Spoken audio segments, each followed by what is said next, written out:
2 weeks of January 2024, the keen focus has been on the education sector, owing to the fact of the KCSE results as well as the KCP student that are still ongoing and reporting to various institutions across the country. Over 1.4 million students in various institutions since their results came out late last year. Welcome to the show once more. My name is Abdiaziz Hashim. This will be our conversation for the first hour, but to the second hour we'll be discussing on matters related to corruption, which has been, of course, exacerbated by the talks not just from the executive, the judiciary, but the legislators and the leaders alike. What are the constitutional requirements, especially when it comes to the doctrine of separation of powers? That will be our discussion in the second hour. But in the first hour, to give a little bit of context of what we'll be discussing, is still on the ongoing Form 1 reporting to various institutions across the country. You do know that 1.4 million Form 1 students are reporting to school and are still since the start of 15th of January 2024. Now, in the national schools, about 42,927 students are reporting there. Special needs education, we have 2,225 students. Extra county schools, we have 274,746. County schools, we do have 288,201,000. And finally, in the sub-county category schools, we have 792,230. And of course, this morning we'll be focusing on the cost of education. Has it gone up? Kindly get in touch with us on our social media platforms at Abdiaziz Hashim 1 and at KBC Channel 1. But here with me in the studio this morning, we'll be having around almost 6 guests. But right now we do have Joshua Nyambane, the educationist, as also a tutor in this country. We also do have Ashira Biko, an advocate of the High Court. We do understand you also have an interest in this education sector, given that you're a parent as well. Absolutely. Yes. Welcome to the show, gentlemen. But let me start with Joshua here. Joshua, the bone of contention or the million-dollar question is that has education become expensive in this country, especially in the secondary school sector? Thank you very much, Abdi.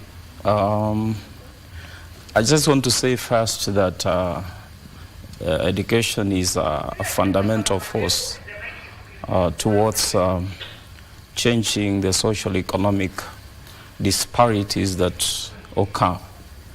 I also want to say that education is one of the sustainable development goals. The vision, the global goal number 4, to focus on the access to education. Looking at the economic status of this country, it's also very imperative to note that there is a big gap between the rich and the poor. And that means that the poverty rates are very high. As the Form 1s report to school, of course, the public school sector is majorly financed by the government because of the government policy of at least 100% transition from primary level to high school. We wish to note that there is a lot of complaints from parents, particularly when it comes to the cost. We say in most of the public day schools, the government has basically increased capitation and reduced that inequality in terms of the cost of education. But again, there is a lot of associated costs when it comes to taking our young boys and girls to school. Particularly the buying of uniforms is still very high, considering the VAT and of course the textbooks. Getting these textbooks is very high because the suppliers and actually because of the taxation policy that we have as a country as of now, it made actually education quite expensive. Still, in most of the public secondary schools, the government has not come up with an intervention to reduce the cost of tuition fee. Of course, there is still the charging of the tuition fees and also the bonding fees, which is not basically ogling very well. And this will actually reduce the number of Kenyans receiving or accessing education. This is something that we need to look at, particularly now the government must prioritize, more increment and interventions towards making education cheaper, perhaps increase bursary allocations and also establish other mechanisms like scholarships that will make sure that as many Kenyans access education as possible. Basically to achieve the goal of increased workforce in terms of skilled workforce going forward. Of course, we are a third world country and we expect this, but just to recognize the endeavors made by the government institutions, particularly the Ministry of Education and also Parliament in allocation of more capitation in the Ministry of Education. Yes. Thank you. And of course, given that I'm coming back to you, Wakili, in just a few, you're a tutor, Joshua. We're talking about, in terms of capitation, over 600 billion has been allocated already to the education sector, and more has been allocated as well in terms of the supplementary budget. But what can be done, given that you're a tutor, you're on the ground, what can be done to ease the burden of parents, especially during these harsh economic times? Thank you very much. We appreciate, I always listen to the President speak. We appreciate there is a lot of prioritizing of, capitation in the Ministry of Education, as it were. But still, maybe quite practical interventions could be taken. For example, subsidies in the associated costs that I did mention about. Yes. Particular development fee that is charged by, many of the public schools. Most likely put funds towards the development kitty in many of these schools to expand the facilities that are of basic nature, for example, the labs. The government can also come with specific grants, which are conditional in nature, basically to ensure that the public sector education is more, enhanced in terms of funding. Yes. We can also pursue other non-state actors. There is non-governmental organizations and, individuals of goodwill, communities, allow them to come in to assist in terms of provision of education. Finally, the government could also look at, multinational corporations, as it were, also local industries. A good example is Safaricom, which can be able to assist. When it comes to textbooks or the resources, we can also, enhance more investment in, of course, online educational resources. As opposed to buying of physical textbooks, we can actually explore a policy where we actually invest in the digital literacy. A lot of materials could be found online. Yes. Also, we can also pursue, going forward, as an intervention, to establish online classes. Yes. And this would lead to learners not necessarily moving physically to school, and this will actually reduce the cost of education, for example, transportation. Thank you. Thank you so much. But let me head over to Wakili. Wakili, you also have much interest, given that you're also a parent in this country. Maybe tell us, given that you have experience now taking a child to school, is the cost of education, have you felt that pinch of giving out those funds, and in terms of taking your child to school? Thank you so much. let me start by stating that basic education is a fundamental right to the children of Kenya, and it is it is a right that is enshrined in the Constitution of Kenya. And so it should be something that is easily accessible to the sons and daughters of this country. You asked the question as to the affordability of education, and I can tell you that the cost of education has exponentially gone up, and it is a worrying trend. It is a worrying trend, and I think most of Kenyans who feel like they can afford some decent education for their sons and daughters, yes, do not actually prefer to take their sons and daughters to public schools. And so the private sector has also come in to capitalize on this need by parents to give their children a decent education, to give a premium to this service that then they are giving to Kenyans. So as to the question of the affordability of education in this country, yes, I would want to state very categorically that it's really gone up. And I shudder to imagine Mama Mboga or mtu wa boda boda who then would want to have decent education for their kids, and they have to take their kids to private schools. There is, of course, we have very good public schools, but then the numbers are overwhelming. If you look at the policies that government put in from the year 2002, when Kibaki took, the former President Kibaki put in mechanisms to ensure that we had all children access basic education, then we've had the numbers go up quite high. Yes. The question that we ask ourselves, and the questions that we should be asking ourselves as Kenyans, is whether we have infrastructure that matches the number of the children that are attending school. Yes. Because my brother here talked about the issues of 100% transition.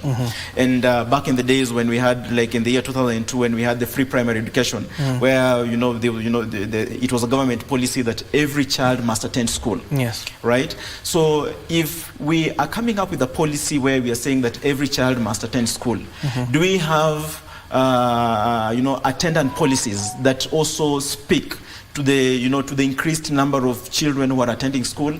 Do we have equal infrastructure that is put in place? Do we have teachers? Do we have and so on and so forth? And the answer to those questions is actually an absolute no. Yes. And that is why you are seeing the private sector in the private sector is capitalizing on the decreased number of teachers, of yes, infrastructure and so on and so forth, to ensure that then they can fill in that gap. And it is a market. It is a free market. If the demand is high, like it is in the education sector right now, yes, definitely, it comes at a premium. And it is that premium that they do, that the private education sector is now capitalizing on. And education in this country is not cheap by by any feat. Yes. And if you're just joining us, dear viewers, we're discussing on matters to do with the state of the education and the cost of it now that all the students are reporting to school, especially for the Form 1s. And we do have the ones in the KCSE results that of the 2023 that were released by the Education Cabinet Secretary, that is Ezekiel Machogu, a few weeks back, are reporting to various institutions across the country. And of course, the question is, has the cost of education gone up? Kindly talk to us through our social media platforms at Abdiaziz, Hashim and at KBC Channel 1. Out of the 1.4 million students who are currently reporting to various institutions across the country, I enumerated numbers in terms of the national schools. We do have 42,927 who have reported to those institutions. We do have in the special needs education sector 2,225 students, and in the extra county schools we do have 274,746, where the extra county schools, that is the figure, well, the county schools is 288,201, but the bulk of those students, the 1.4 million, will be heading over to the sub-county schools, 792,230. Now, given that the government even lowered, this current administration lowered in terms of the school fees level, for example, when it comes to the national school, it is 53,000 as a parent you will be required to pay that, and in the county school it is 45,000. But let me pick the conversation with Daktari who has just joined us, Dr. Emmanuel Manyasha. He is the Executive Director at Usawa Agenda. Daktari, welcome to the program. Thank you. We started off with the cost of education. You've just heard the figures that I was talking about in terms of the national school as well as the county.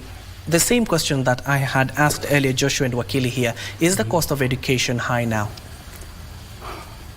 They always say, if you think education is expensive, try ignorance. Okay. Education all the times, everywhere, has never been cheap, because it is something that has value. It can never be cheap. I think the question that we need to address ourselves to is, are we living up to our constitutional demand that we afford every Kenyan child quality education? Yes. Because that is a constitutional right, that every child must be given quality basic education that is free and compulsory.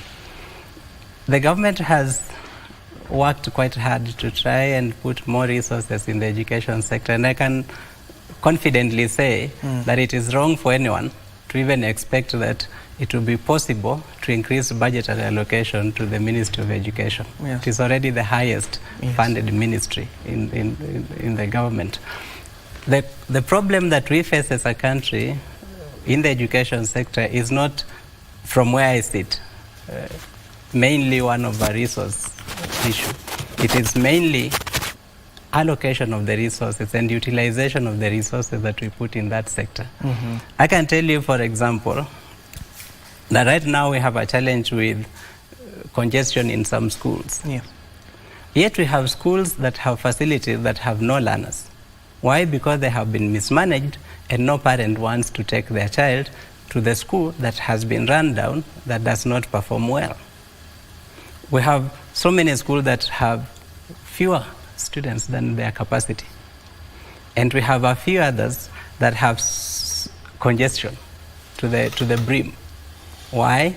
Because parents are trying to look for the elusive good performance in the schools. How can we resolve that? It's an administrative issue. Can we hold those who run those schools to account and make sure that they are doing what they ought to do?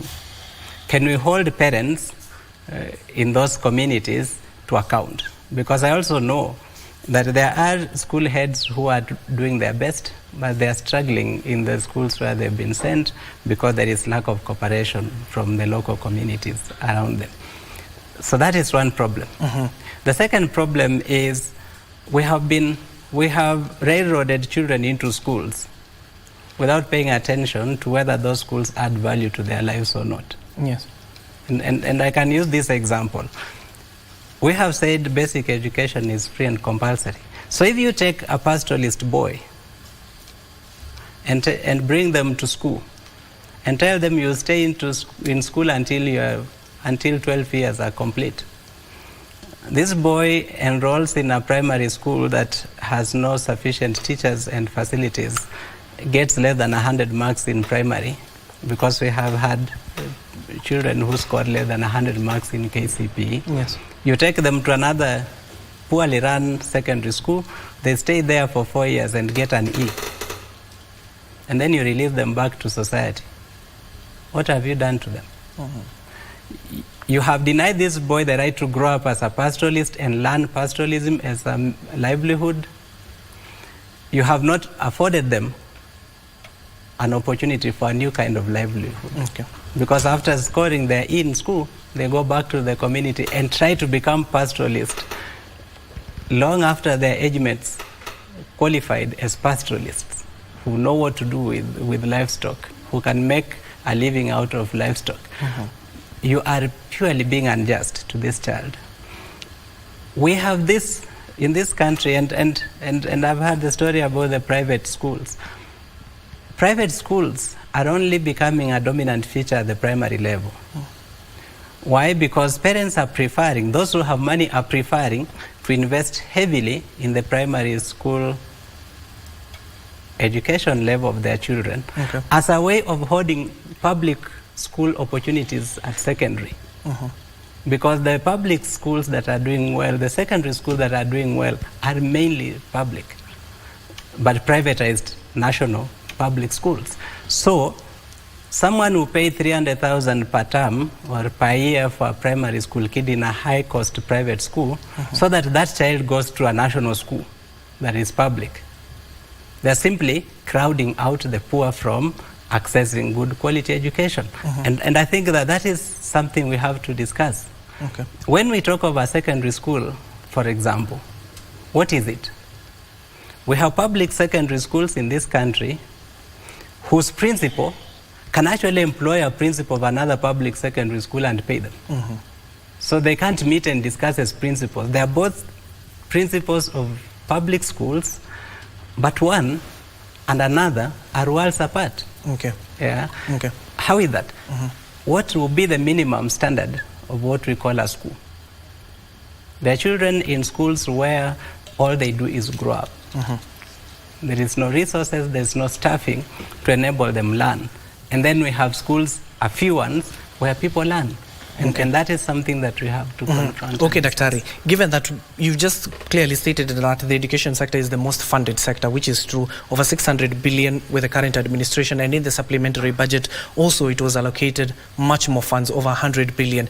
Now, given that we do have a legislator in the House, we do have the senator here with us, the Tana River Senator, that is Danson Mugatana. Senator, karibu sana, and of course, given that you're on the ground, Senator, and you have witnessed this situation, we've even seen governors, not just the MPs with their CDF bursary. We have seen governors coming in and issuing out funds to help out those students, given that the CDF funds were not yet released by the Treasury. And the mandate of the Senate is to oversight those funds. Is the issue budgetary, or is the issue managing those resources so that all those students are able to go to school and the finances are catered for? Okay, first of all, thank you for inviting me here to discuss various aspects of the Kenyan nation and the challenges we are facing. I found you discussing the cost of education. Yes. And I will be practical.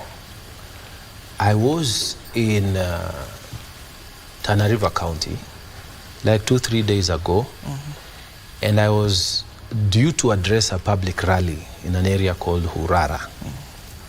So before then, you know, chiefs, the leaders, the local leaders wanted to see me. And amongst the things they presented to me was a boy who had scored 386 points. That's very high, according to me. And he was the top of that the entire area. But the father did not have money to take him to school. And so they were pleading with me, and I told them, what about the MP? They said they have not gotten. I said, what about the bursary for the MCA? They have not gotten. And our governor doesn't give any bursary because he says the MCAs have not passed the relevant law. So for us, in fact, our governor, you know, we feel very sad that he has not put the necessary effort, because I think if he had, he would have brought all those MCAs to an agreement so that we have a governor's bursary fund. But there is nothing in Tana River as we are speaking. We see of other people who are, you know, sponsoring their students en masse. But Tana River County, our governor has not put the necessary effort to do that. And I think it's a very sad situation which needs to be corrected. But having said that, this young boy was admitted to Kwale High School, but according to them, the cost was very high. So they tried to look for sponsors and whatnot, they couldn't, so they came to me. And now they are telling me that they have sought admission and gotten in Kilifi Township. So the cost of first term, when they send it to me, is 23,000. Then you add second term and third term, you end up with about 40,000 for the year. Now add on that, there is a games kit about 1,500. Then there is an article there called bread, which is 4,000.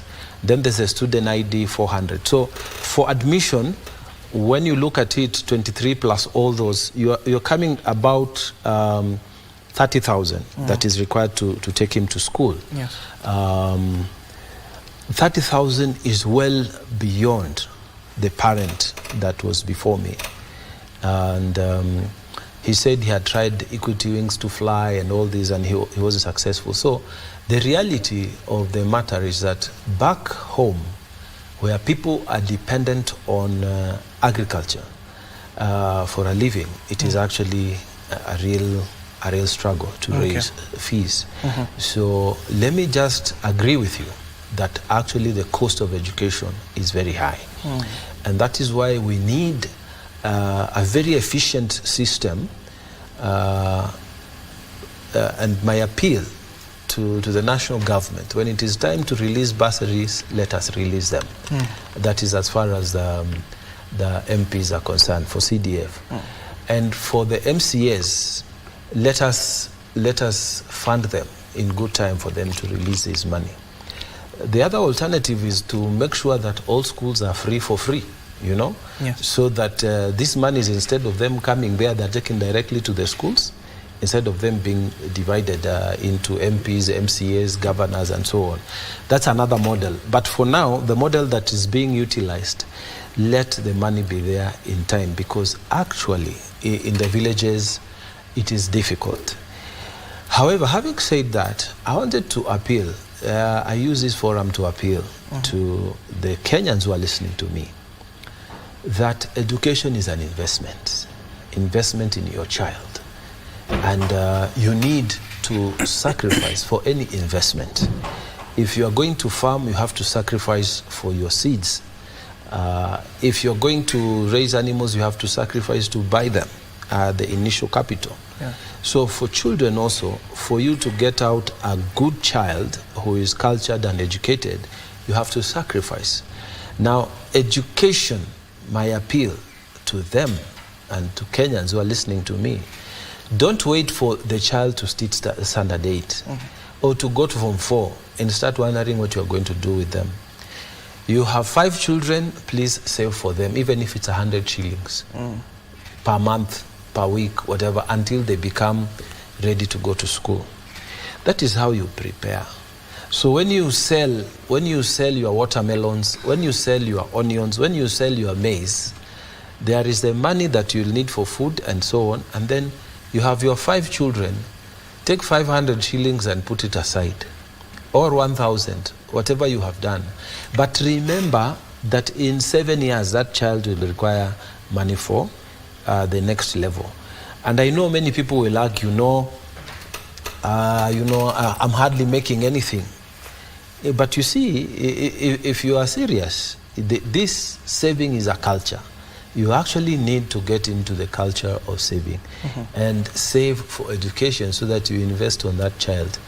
This story of someone coming to say, even to leaders, and as much as leaders want to help, a person who comes to tell me, this 23,000 I'm supposed to pay, Mheshimiwa, I've been saving for so long and I only have 7,000. And the other one who comes and tells me, I have nothing, between the one of 7,000 and the one of nothing, the likelihood is you will boost the one of 7,000. Okay, because that one is serious about that child, and you can see he's serious. But the other one who has no plans, no whatever, is leaving things to move with the wind, as in leave it to fate, it is not right. So let us also take the challenge. We get our children, start saving for them from the day they are born. Yeah, because this is what they do. Huko kwa wazungu, that is exactly what they do. From the day a child is born, they start planning for them. In fact, in a place like Saudi, when you are born, the government puts some money in your accounts. Okay? And so you start having a culture of, I have to look after this child as they grow up. So I agree with you, education is expensive, but I also urge people to start investing early. It should not be an emergency when you are taking your child to high school. Coming back to Joshua, Mheshimiwa just talked about the cost of education itself and how people are faring on the ground. That is just a tip of the iceberg of where Tana River is. But generally, we have seen institutions especially quarreling with not just even suppliers, but with other people who they owe money to. Some have even gone to court. The same questions that I've asked Mheshimiwa, I'm asking you, given that you're on the ground, is it the management of that resources? Because the education sector has been adequately financed. Abdi, thank you. I just want to say that the word adequate is also relative. Because first, maybe I will say this, education is expensive, yes. But we must distinguish. There is public education and there is private education. And it's also very key to understand the fact that any country that is developing must invest in education. I agree the government has done much to increase capitation and, in the Ministry of Education, which is basically what they should be doing. And when we say they need to increase more, what we are saying, they don't have to borrow money from outside or wherever for them to increase the capitation of funding. They need to priority in terms of, because of the impact and the benefit of education, which we start to discuss here, the effect, the benefit of education, then we cannot finish. But again, Mheshimiwa said about investment. Kenya, one of the major challenges facing Kenya is actually economic unevenness. The economic status of Kenya is basically fragile. More than 15% of Kenyans, they live below the international standards of poverty line. That means there are some people who cannot even save 5 shillings, even around 100 bob. And this is the mercy of the government, because the government must make sure that there are early interventions, practical interventions, and sustainable ones to guarantee education to the people of Kenya. Because then any future plans will not be achieved. I also want to say the example Mheshimiwa has given about Tana River, I'm very sure that is one of the major examples we can give. But there are so many Kenyans. If you go to Marsabit, let me say, I come from Kisii County, and perhaps the county governor is doing maybe a great job comparing Kisii County and Tana River. But again, even the interventions being undertaken does not actually lower the level of education. What I can say from a practical perspective is that we as a country must specifically look at how we can make public education free. Let us look at how can we make public education free, at least for primary education and secondary education. Then we can also do financial literacy, the way Mheshimiwa said, that people can engage in saving, perhaps come up with a national insurance kitty, where just like we have the housing fund, where we can be able to save a bit even for those disadvantaged, for the working class, those of us who got the benefit to go to school and can be able to earn salary, then we can also contribute. I know that is an unpopular discussion, but we can contribute to alleviate our brothers and sisters who cannot actually be able to afford taking a child to school. The government can actually just make sure the 40,000 Mheshimiwa has said is not available, is not for the parent to contribute, but scrap it and make public education to be free for both primary and secondary. Finally, education is expensive. It is said that if you want to know that, or let me say this, if you say education is expensive, try ignorance. But again, you see, you cannot be able to, if you cannot afford, you cannot afford. Simple like that. That's simple, practical thing. You cannot afford, you cannot afford. What comes first, education or food? If the government cannot even put more intervention to provide free food program, it does in certain areas. But why can't we make it that there is a lot of priority in provision of free feeding program to reduce the cost of education in Kenya? Yes. And of course, Senator, let me correct you there. You clearly talked about Tana River governor not, but if that is the situation on the ground, let's allow him, let's give him room to respond to that particular issue, and that is something we'll inquire in future as well. But let me go to Wakili before I go back to the Senator.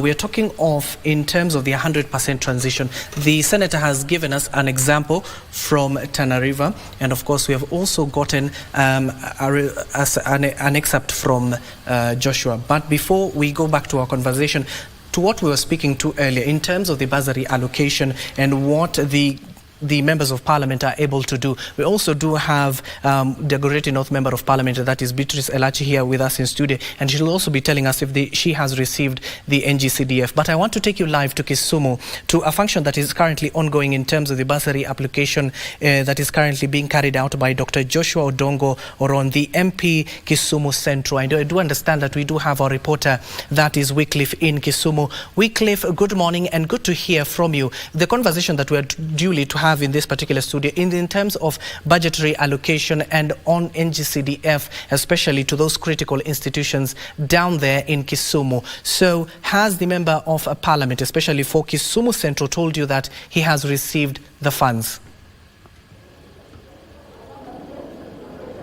Well, that is the question, Abdi, that I'm going to pose to Dr. Joshua Oron. Like you mentioned, he is the MP for Kisumu Central, and it's all about back to school week, and the children, or other high school, and also the continuing students in the secondary level are really dependent on this kitty actually to continue with the education. And the question as to whether the NG-CDF has been released to the constituency kitty, well, that's a question that I'm going to pose to the MP himself, probably to confirm with us, to us, if really he has received that the kitty, if his office actually has received the kitty.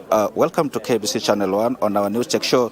We are talking about the NG-CDF kitty. It is the back to school week, and of course we know that learners are really needy for this, of this kitty. Tell us, your office as the Kisumu Central Member of Parliament, has your office received the allocation from the NG-CDF? My name is Joshua Ron, MP Kisumu Central. I want to say that in Kisumu Central as a constituency, our budget for bursary is 63 million. So far, up to yesterday, we've only received 30 million, which is less than a half of what we are entitled to. This constituency has got total CDF funds of 184 million. So far, it's only that 30 million that has been dispersed. So that is too little, almost too late, because we are remaining with only 6 months to end of the financial year.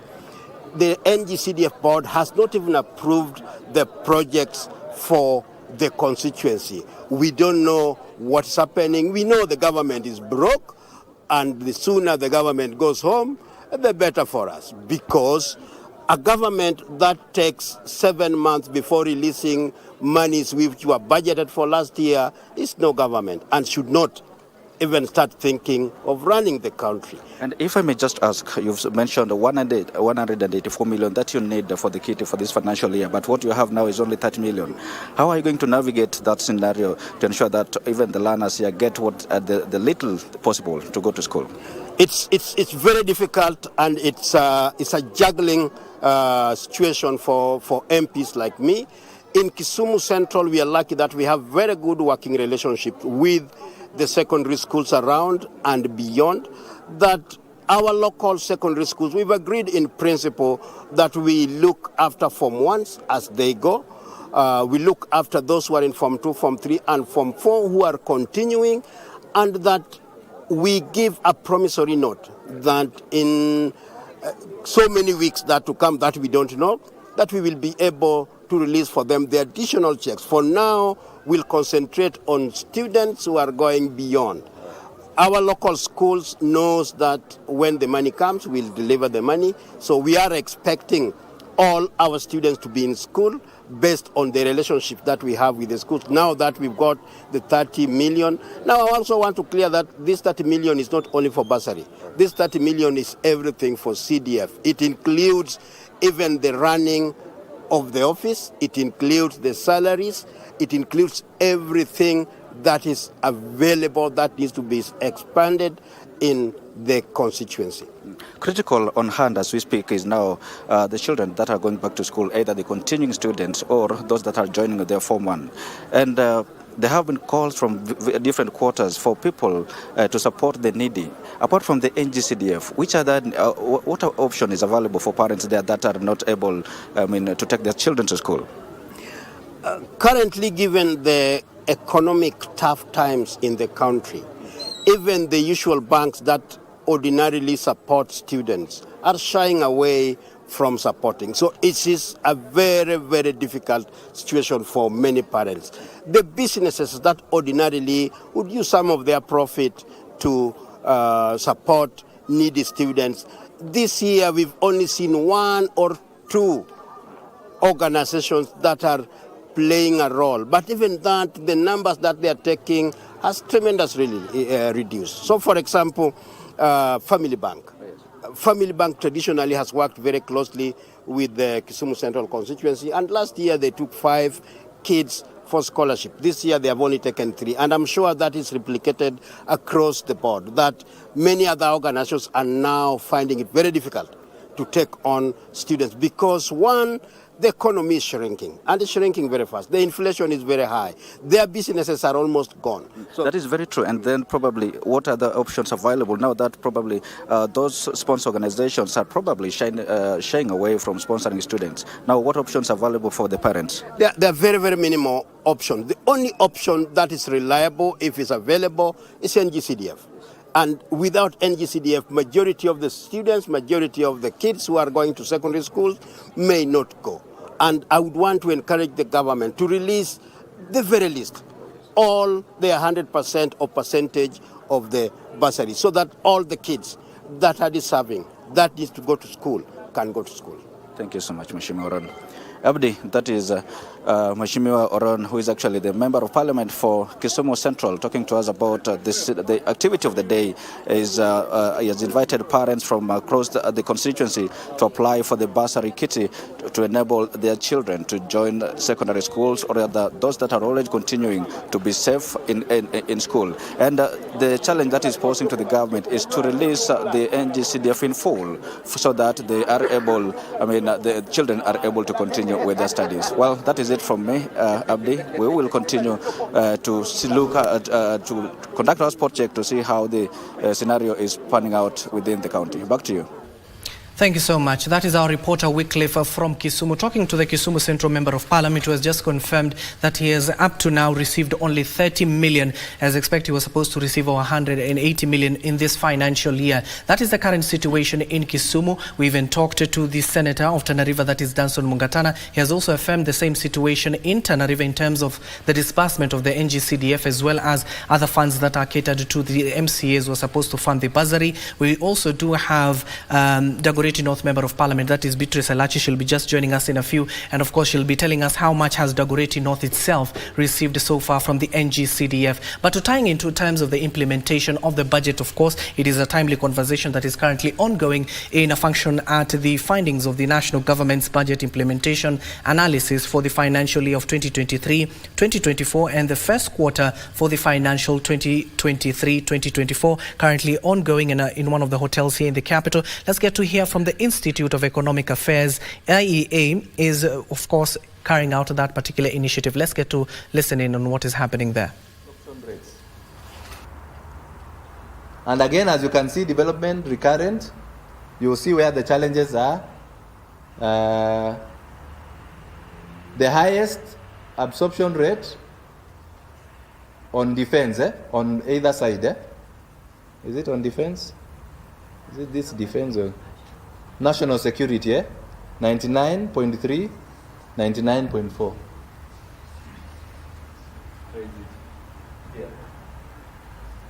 Then the lowest was on the development side. When you average the 2 financial years, is 62% for education. Then on recurrent is 84 or 85% for general economics and commercial affairs. So I already mentioned that the challenge about absorbing your resources or uptake is often referred to as budget credibility challenge. So the budget credibility challenge is more of a development budget challenge as opposed to a recurring challenge. Often, of course, what happens is the resources that the government is able to collect, the one thing that it has to do in addition to paying of public debt is obviously paying salaries. So salaries are often like mandatory whatever. And so obviously the development side is what gets affected. So about 19% of approved development budget remained unspent compared to 7% for recurrent. And again, these issues actually manifest in emergence of stalled and incomplete projects.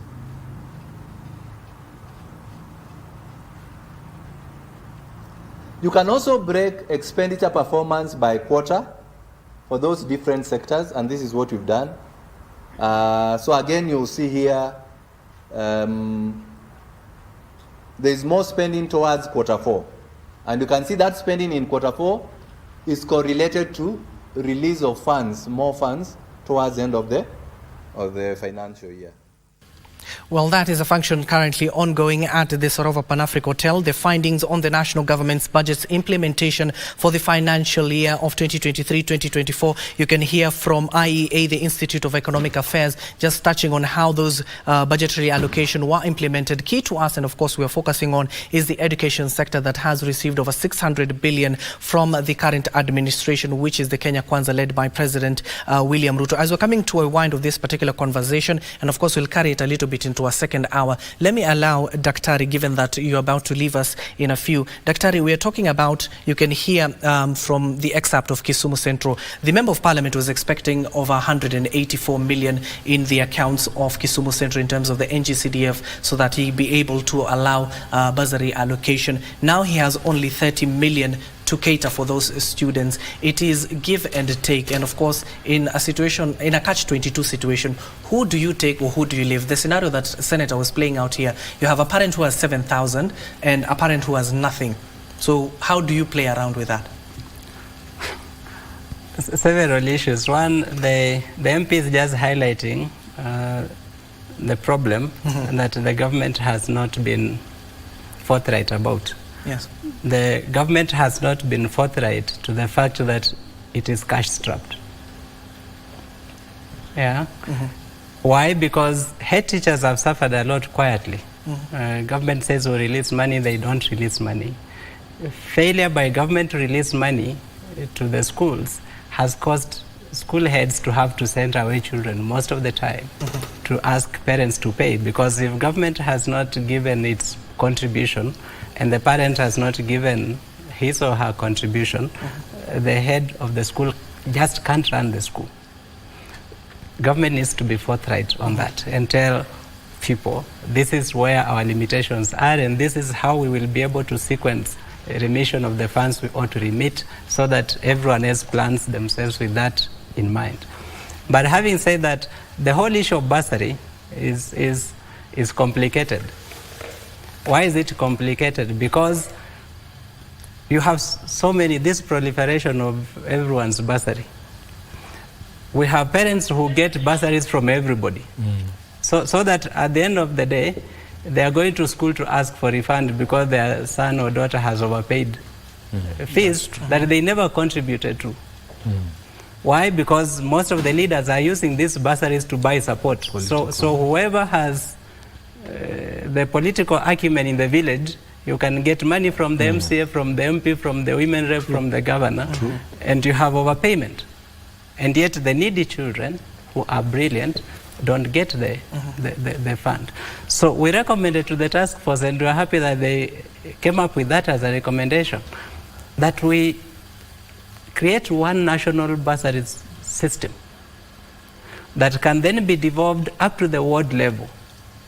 And we have all these people who want to support the bursary schemes in the country putting money in that one kitty. So we know at the national level we have 100 billion for bursary.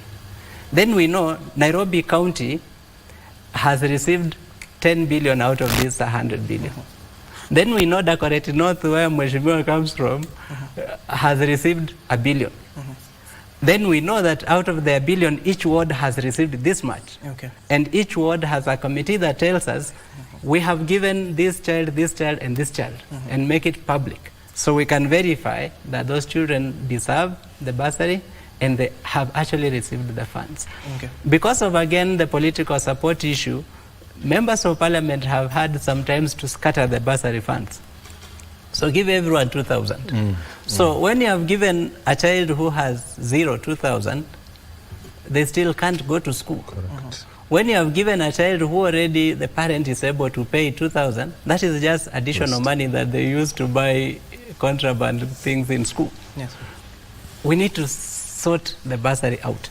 We have the early bursary scheme, the national government scheme.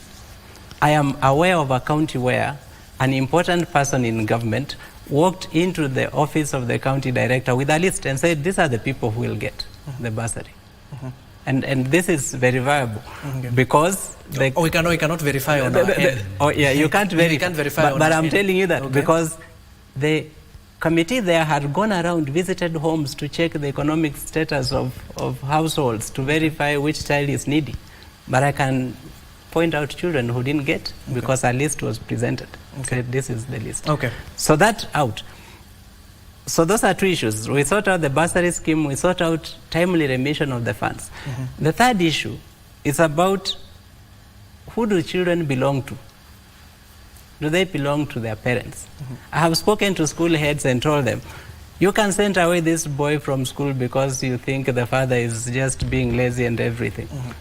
This boy will drop out of school, the father will die and leave you with him in the village, he will be your problem.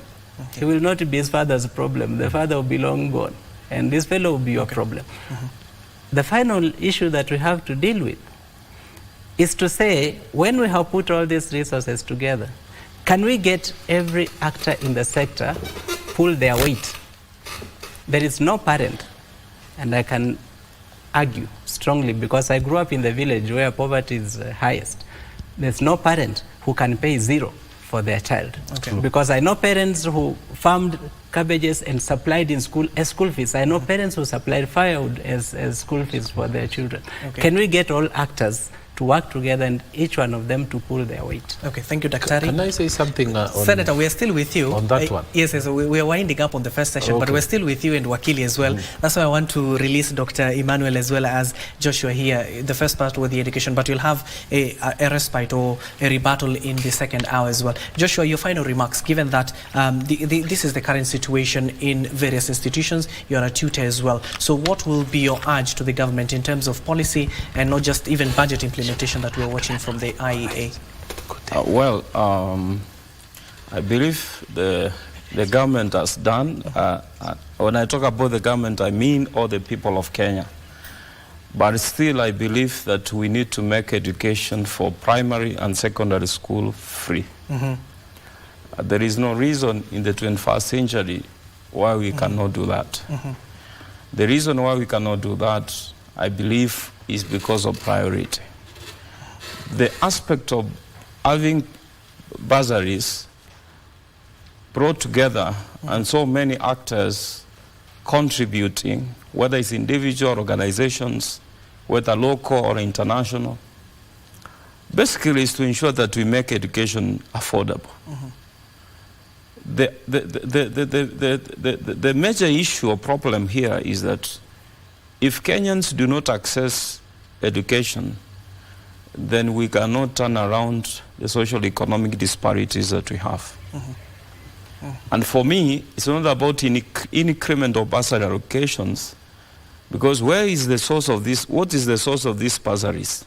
Money. It's from the taxpayer.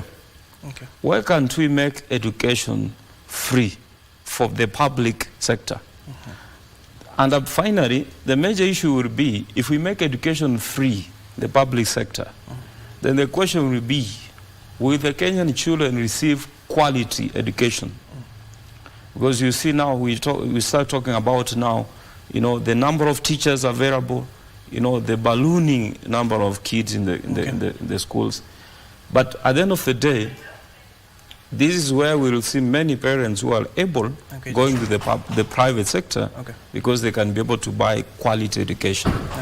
Yes. Thank you so much. That is Joshua Nyambani, an educationist as also a teacher on the ground. We do have Dr. Emmanuel Manyasa, who is the Executive Director of Usawa Agenda. Gentlemen, thank you for joining us this morning. But we'll be carrying on our conversation into the second hour. The first 10 minutes, we do have still Mheshimiwa, the Senator for Tana River, that is the Honorable Danson Mungatana. On the other side, we'll also have Honorable Beatrice Elachi, the Dagoretti North Member of Parliament. And finally, who will be Honorable Samuel Masaki, who is the National Youth Leader of the United Democratic Alliance, which is the ruling UDA party. This is the conversation we'll be having in the first 5 minutes or so of the second hour until we get into the meat of our second hour conversation, which is the state of corruption in the country, which has also been exacerbated by all the arms of the government, from the executive, judiciary and legislature. Don't go too far. We have to pay some bills. Continue the conversation both on and offline. Don't go too far.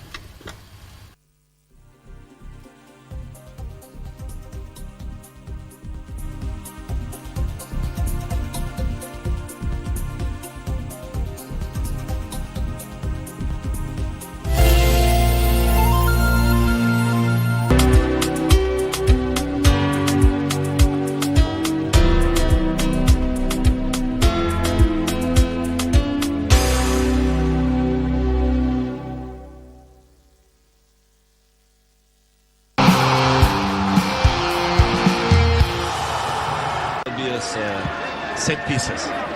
Ali Malol somehow getting his face to do the dirty work here for Tunisia and keep that ball out. And now they have to focus once again, because there's another corner coming their way, and the far post will be the area of target right now. Weaving it in towards the far post. A couple of bodies there, but repelled momentarily. The danger not yet past, but a slight sigh of relief it will be for the Tunisians. And brilliant footwork here, technical ability coming in to seal the deal. Namibia have done it right at the death, and it's been the tormentor in chief. Otto finds a way to ace it out. History beckons for the brave Warriors. They've constantly kept on the attack.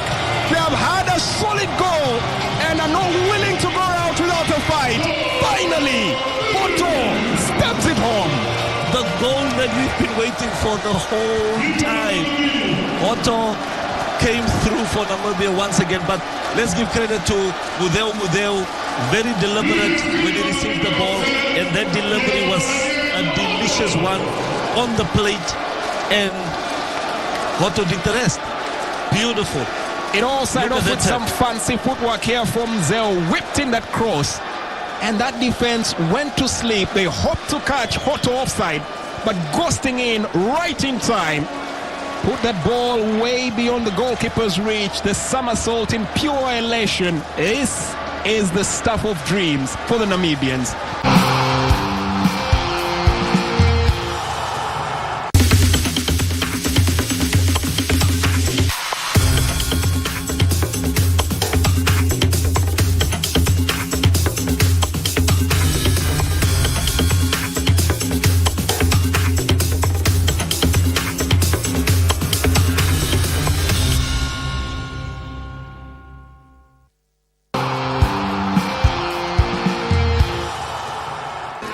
Set-piece opportunity for an Algerian side that have got 90 seconds of the 90 minutes remaining.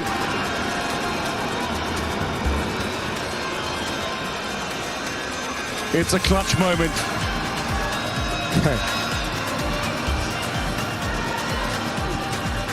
Neblu stands at the ready for Angola.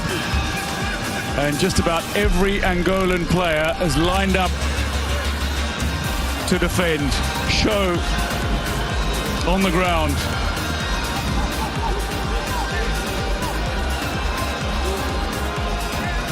You can't be fancy in a position like this. You just have to try and smash the ball across.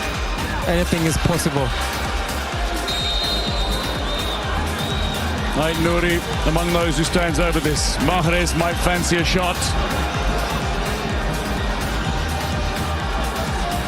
Little clip onto it. Neblu makes the save, but the follow-up is pushed wide. Angola celebrate as if they've won. But they have won in that passage of play. They've denied Algeria.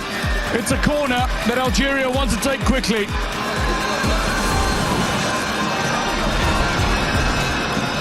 It looks like a goal kick for Angola.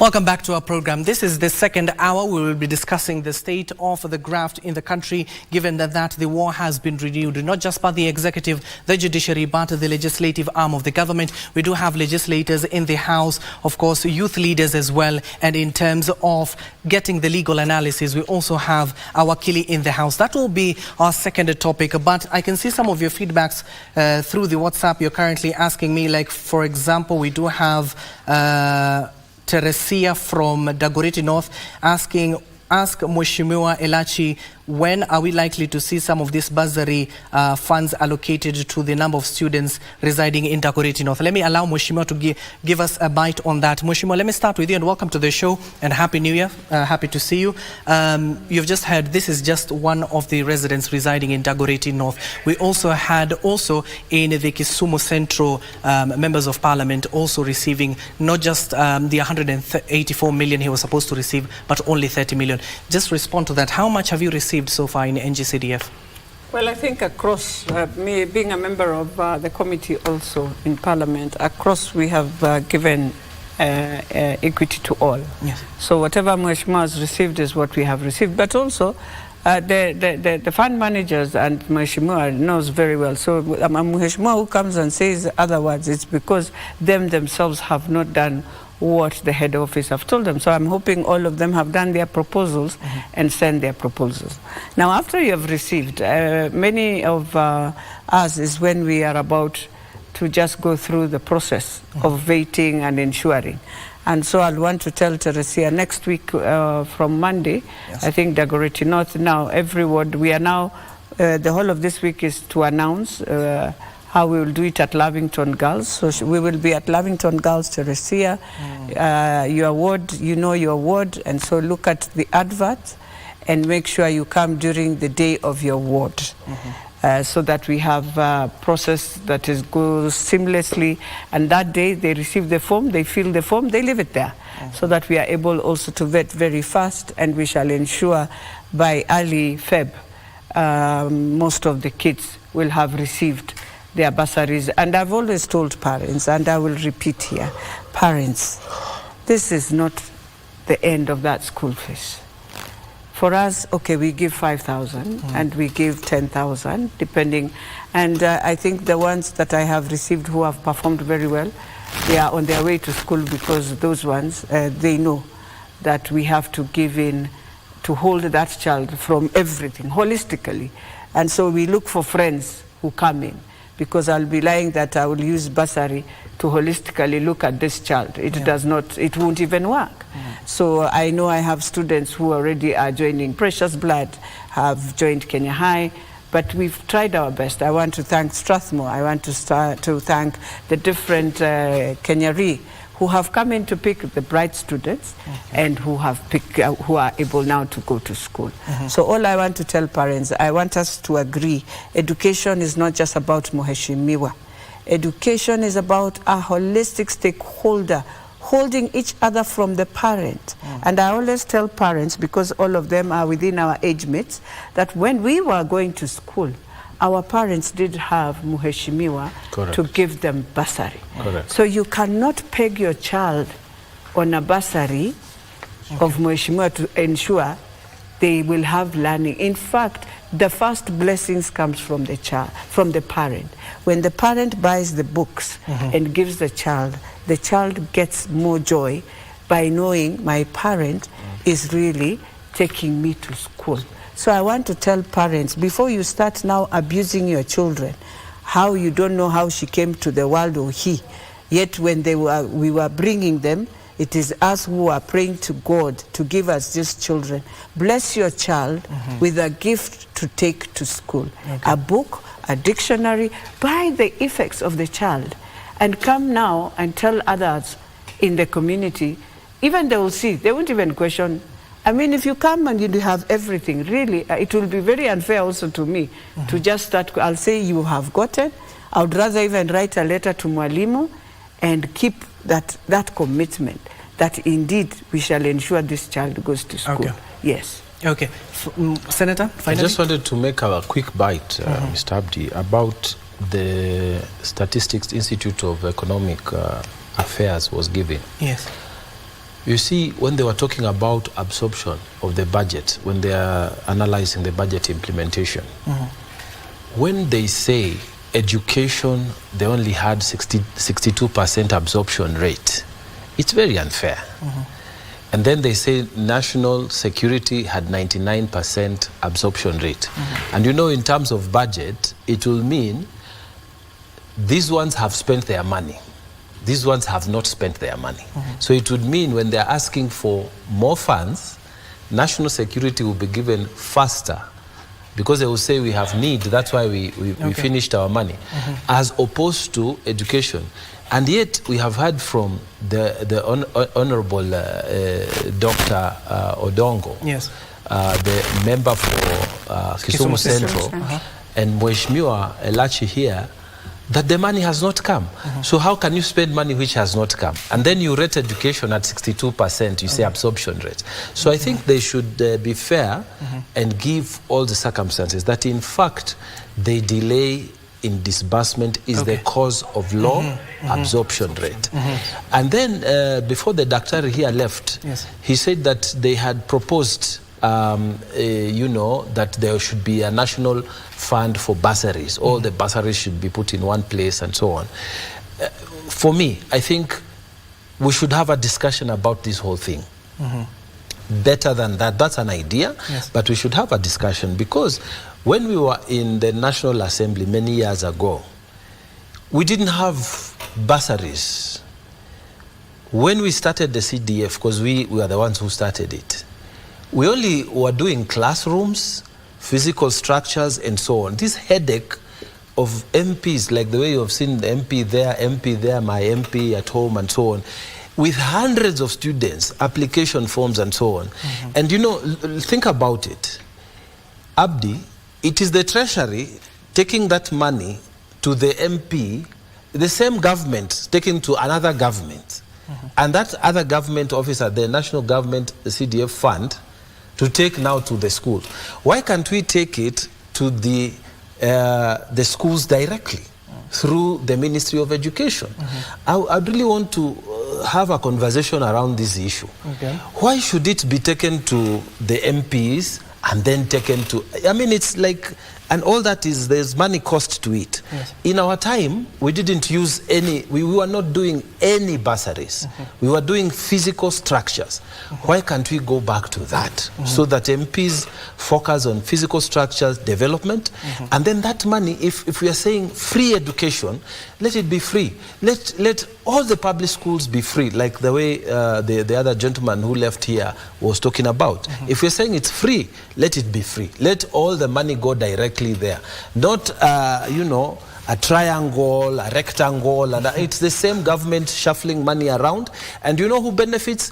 It is Safaricom, because the money sometimes has to be done through this. It is the banks, because they will take interest. Senator. It is all those people. It's not fair, I think. Okay, Senator. Subject to interpretation, because IEA, first of all, is not here to defend itself in terms of the absorption rate. And of course, in terms of the NG-CDF, there is a bill that even members of parliament, they passed it, the president assented to it. It is supposed to be the NG-CDF board that is supposed to look and cater for that particular money. The work of a legislator is to oversight that fund, the way you oversight the county heads who but the reality, I'm talking about reality. Senator, they're not here to defend themselves. No, the reality is they're not here to defend themselves. It is the MPs. Well, but for me, I think one of the things I would say, in terms of process, maybe that's where you will come in just to guide, because it can also become very chaotic. And we cannot, one of the challenges I find our country is facing is when we decide we just do holistic things. So you started a process. The same, even my president who is at the top was a Mheshimiwa who did this thing. We messed the process. We always refuse to take, first of all, that we are the ones who have made this process this way. You as the legislators. Yes. And so to change it, we cannot do it in one day because you have set a mindset. Even me, I find it crazy. And I'm like, why can't I just be told to write and send it? And so we have to also start slowly. Now every child has NEMIS, isn't it? Yes. So why can't we start by ensuring I just use NEMIS? So you come, I will look at your NEMIS, pop it, put in. Then the next thing, Mheshimiwa has a good idea, just to so that, because I know today now and the whole week and the other, that is all we are going to go, the madness of this. Then from there, we come and say, if I have given a child bursary, it was just 5,000. And then you put it all in one portal. So I just do the process. Let us feed it all in one portal.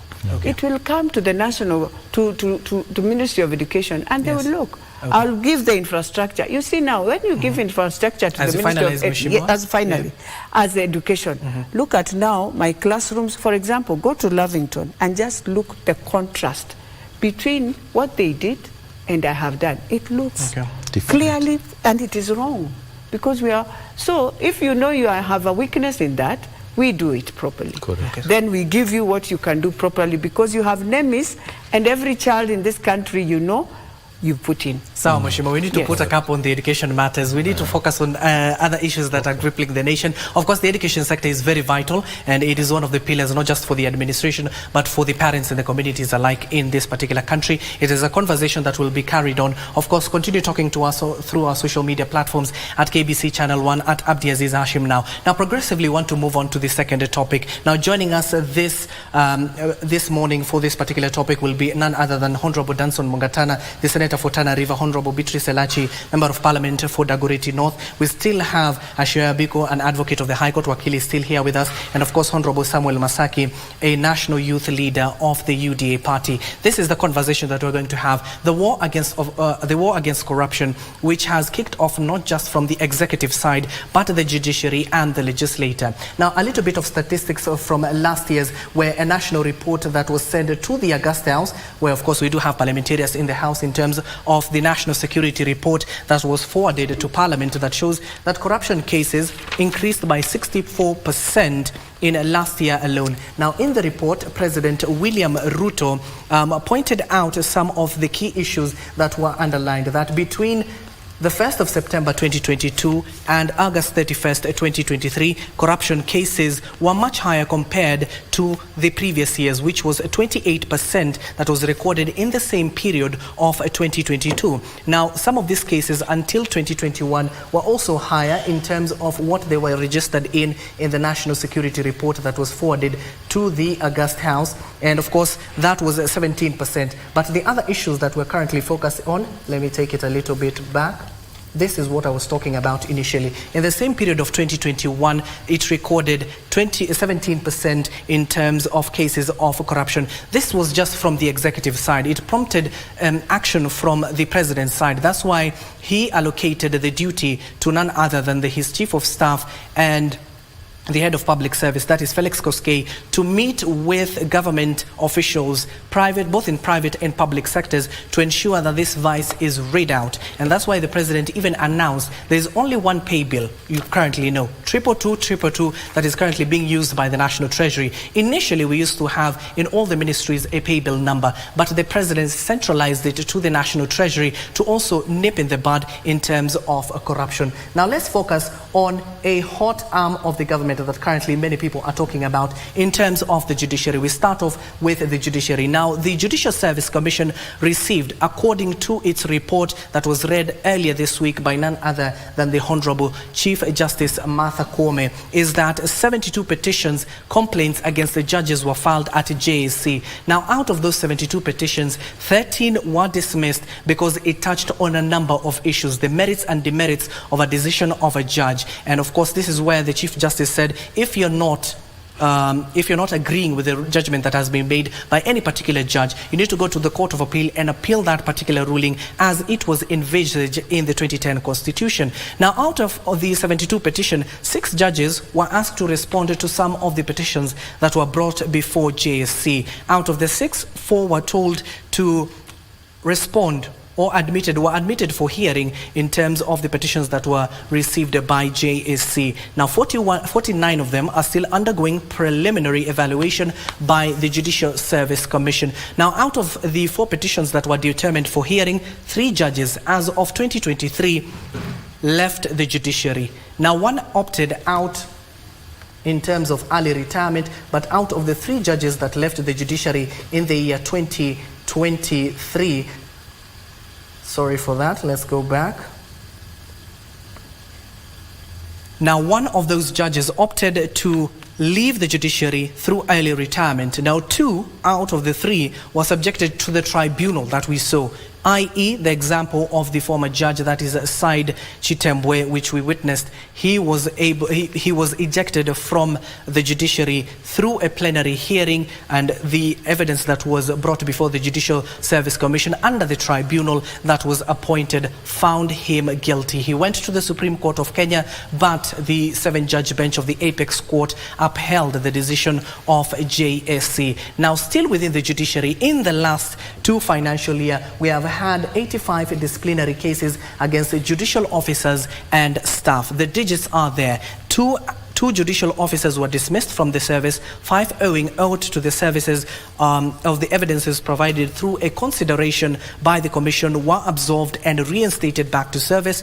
2 cases against the judicial officers are still pending before JSC, and finally 5 were reinstated because the threshold for the evidence that was brought forth against them were not substantiated and of course proved in a law of court because of the burden of proof. Now, finally, as we wind up on the judiciary part, we are talking of the nature of disciplinary cases that came before the Judicial Service. It's talking about the soliciting for bribes, corruption, which the Chief Justice clearly stated that they are trying to weed out. That's why they invited independent arms such as the Ethics and Anti-Corruption Commission, EACC, to audit some of their systems, stating that clearly they are the only arm of government that have brought EACC on board, but also the executive done the same. We're expecting to hear if the legislators who are here with us in the House to tell us if they'll invite members of EACC, given that they still appear in their committees, various committees, in terms of purpose of accountability.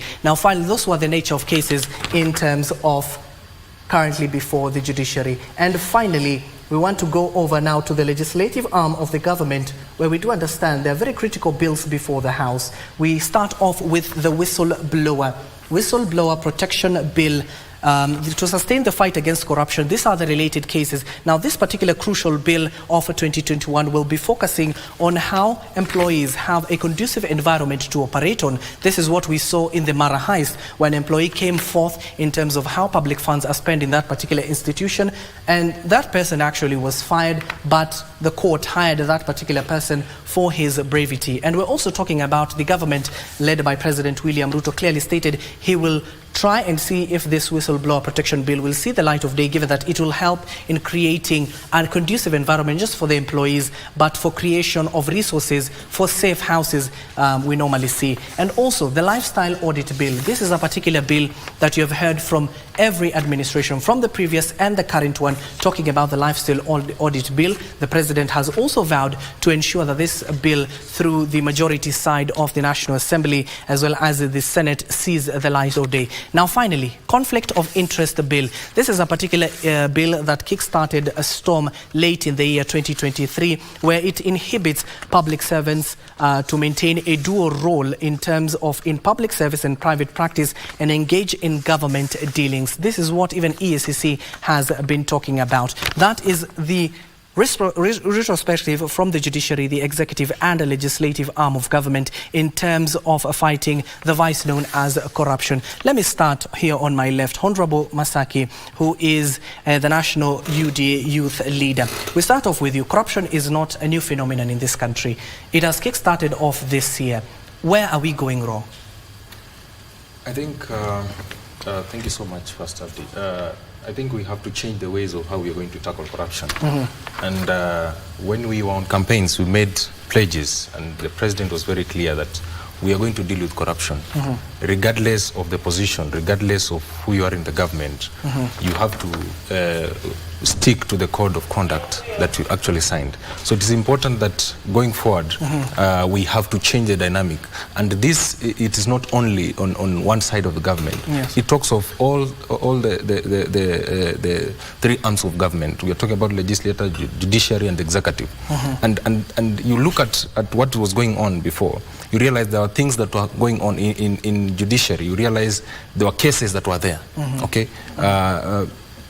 Against Judicial Service Commission, against judicial service officers, and people claiming that they were stalling government project, and people going back to court, using the court actually to stall government project. And this is what the government, and this is what the president has said, and made it very clear that for us to move forward, we have to deal with corruption decisively.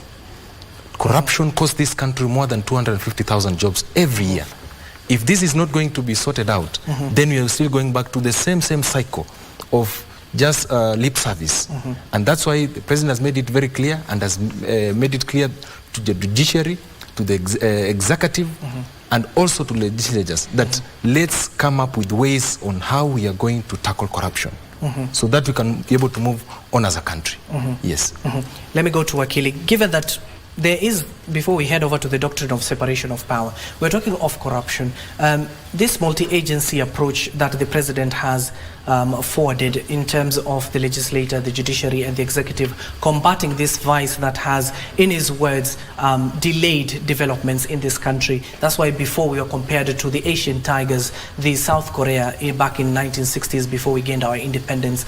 Is it that we delayed implementing those what our forefathers' policies they envisioned for us, or the frameworks that was laid by sessional paper number 10, and that's why we're in this particular mess as we speak?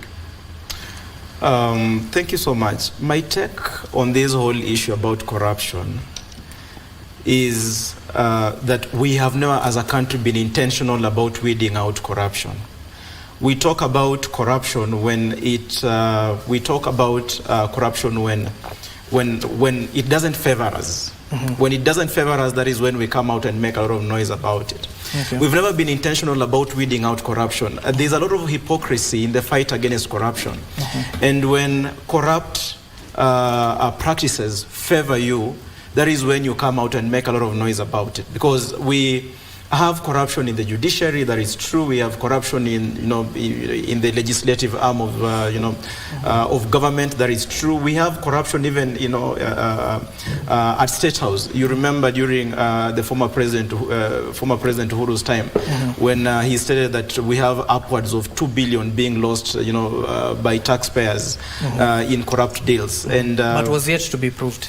Oh, okay, yes, but then it is something that it is something that came out from it's something that came out from his mouth. So the hypocrisy around this discussion about corruption is what is what is annoying. So. We need to be more intentional about fighting this vice that is the corruption. You've highlighted a number of bills that are being legislated, and my take is it is not just about the bills. It is not just about the laws that we are going to come up with. It's about a culture, because we've had a culture of corruption for quite some time. It is not something that is going away today. It's not something that is going away tomorrow. But then it is a discussion that we surely need to have. Yes. Let me go to Mheshimiwa. Mheshimiwa Ilachi, we're talking about goodwill. We have seen a number of bills that are before the National Assembly. We're talking about the whistleblower protection bill. We're also talking about the bill of lifestyle audit bill, the conflict of interest bill, which is currently even before the House. Is there even good political will? We have seen it from the side of the executive, we saw it from the judiciary, we saw it from the legislative arm. Now you as leaders, is there good political will to fight this vice?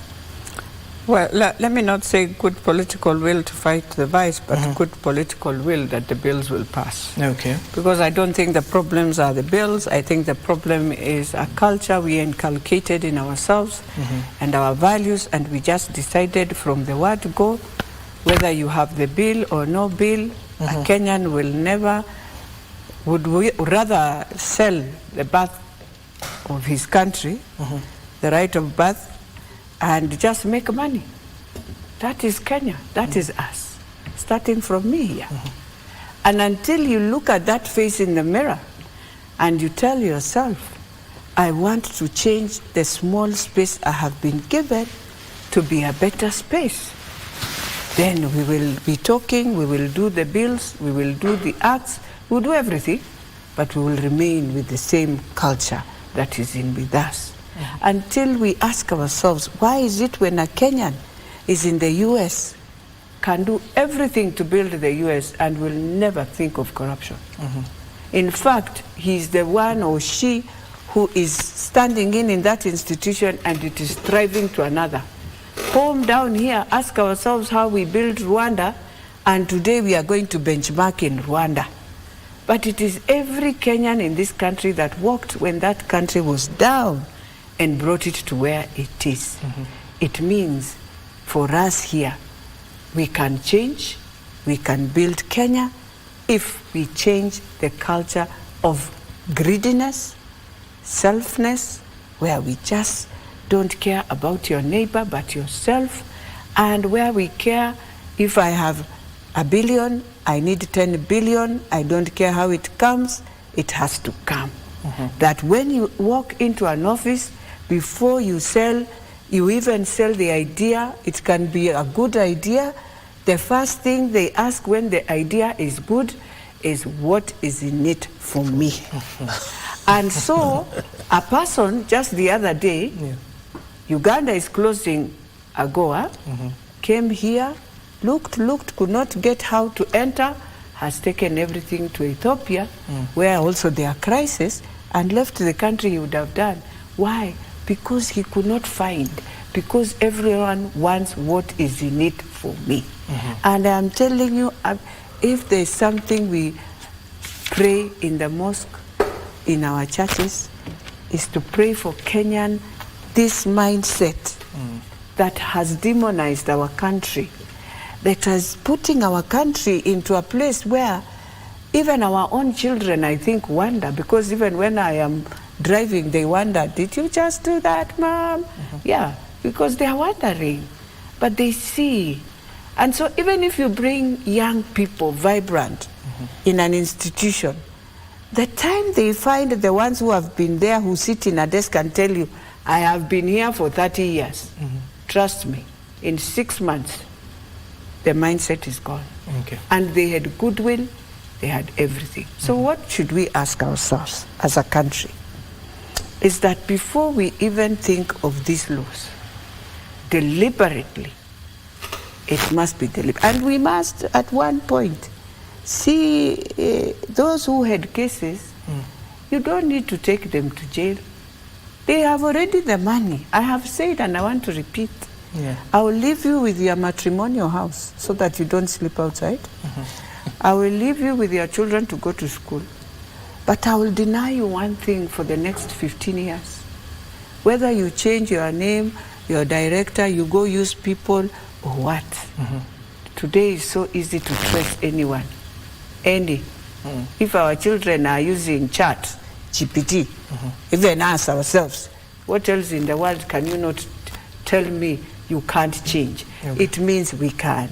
And say, for this one, you are not touching any government institution, just the way we impeach governors. And that's it. In fact, we have to, when you are impeached, is the same way this person who has been a director should stay at home and watch how the institution grows. You will come back one day when your mind is set. But I know we can't do that because we are just very selfish to ourselves. That is what is ailing Kenya. Okay. Senator, do you agree? Is it the culture, the mindset, and what can be done to address it? Okay, first of all, I agree with what my colleagues have said, but I don't want to repeat because they have put it very well. What I want to bring to the fore is that Cabinet sat the other day And in their memo that was released, I picked out two very important and relevant things to the war against corruption. Number one, that creation of a single pay bill is a very major thing. What Kenyans don't know is that those organizations within government, parastatals, some departments, whatever, they were collecting levies of some form or the other. Those levies were disappearing. I'm telling you. And when Uhuru was saying that there's a leakage of 2 billion a day, people laughed. But I think he knew, because sometimes when these presidents are speaking, people think it's a joke. They have information we don't have. Yes. I think he knew. And what the cabinet has done, and the president leading that front, they have said, let us make payment on one pay bill. Because what would happen is that, and it is practical, because when they started pushing for implementation, a lot of these government departments in the executive were saying, no, we have technical problems, we have what, we can't do it, what. The reason was, the AIE holders know that once that money goes, and you are seated there and you are told, you know, for every million that goes, we can divert, we are the ones who bought this system, we can divert something to you. The CEO will shut up, not intervene. They will not talk, and it will be a silent conspiracy. So when they were being pushed and being told, now you are going to be fired if you are not going to comply, suddenly departments that were doing 5 million per week, they started doing 50 million in that one pay bill. So that's a major thing that is going to change. In fact, the revenues that are going to be collected are going to increase. Not because they were not there, but because there was corruption. And you know, yesterday we were talking somewhere else, and we were saying, and this was a statement from Honorable Kajwang, my colleague in the Senate. He said, although there is corruption in Parliament, in judiciary, but the executive is where we focus on, because that's where all the money goes, for most of the money for execution of the projects and the plans, and the budget is executed by them. So we have to focus there. So if that can be made to operate, it would be a big win for President Ruto, and you will see the kind of revenues that all these departments that were leaking would bring. Secondly, e-procurement. You know, procurement is where the stealing happens everywhere, not just in government, but even in the private sector. That mentality my colleagues here were talking about, of people, you know, it's 10%. What's in it for me? What am I getting out of this? Why should I bother? You know. E-procurement, it says those goods, they'll be displayed. The computer doesn't know you. It doesn't know your face. It doesn't know kickback, basically.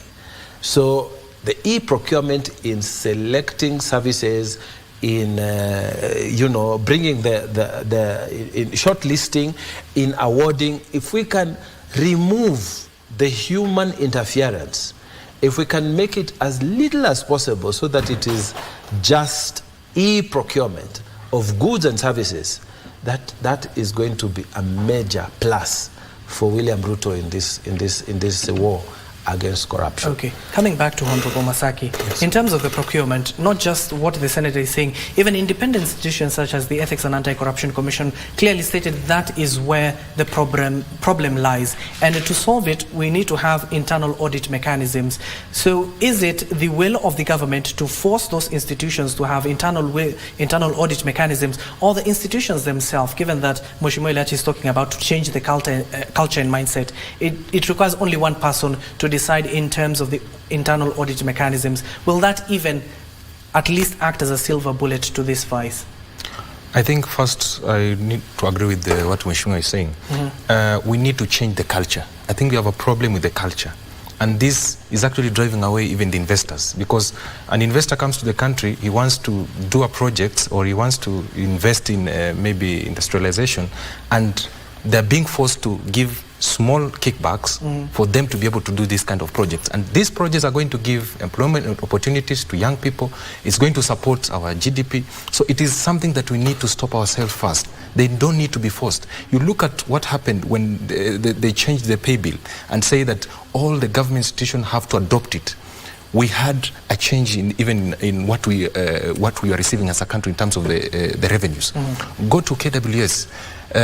When you go to the park, they had a different way of payment. When everything was changed, they actually had more than double of the revenue that they were receiving. So that means there was a gap where this money was actually being siphoned. Yes. So it is important for us to accept and change our cultures. We don't need to be forced. And this actually has been going on for several years when we have change of the leadership of this institution, but still we have some few people, I would call them crooks, within these systems, within these departments of government that try and convince. If we get a new CEO today and we have crooks within that system of that department, they try to convince the CEO that, you know, this is how things have been done here. Let's adopt it.